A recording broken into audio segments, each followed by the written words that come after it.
Assalomu alaykum bolalarim. Yaxshimisizlar? Sog' salomat yuribsizlarmi? Men ham yaxshiman.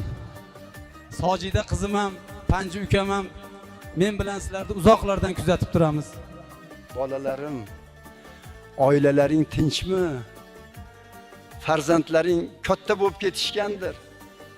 Afsus, men ularni ko'ra olmadim, lekin ishonamanki, hammalaring baxtlisizlar. Dilshod bolam, eshitdim qizing Zulayxoning to'yi bo'layotgan ekan.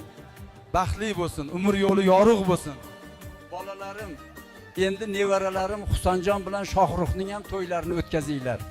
Ular ham katta yigit bo'lishgandir. Enalaring ham yaxshi yuribdimi? Xabar olib turibsizlarmi? Sizlar yoshligingizda aka-uka, opa-singil bo'lib ahil inoq edingizlar. Hozir ham shunday bo'linglar bolalarim. Shunda men ham Sojida ham baxtiyor bo'lamiz. Yodingizda bo'lsin bolalarim. Sizlarning yaxshi amallaringiz bizni quvontiradi. Yomon ishlaringiz esa bizni qiynaydi. Yaxshi so'z, yaxshi niyat, halol mehnat bizni yorug' qiladi. Har doim shunday bo'linglar bolalarim. Qolib ketdi orzularim mana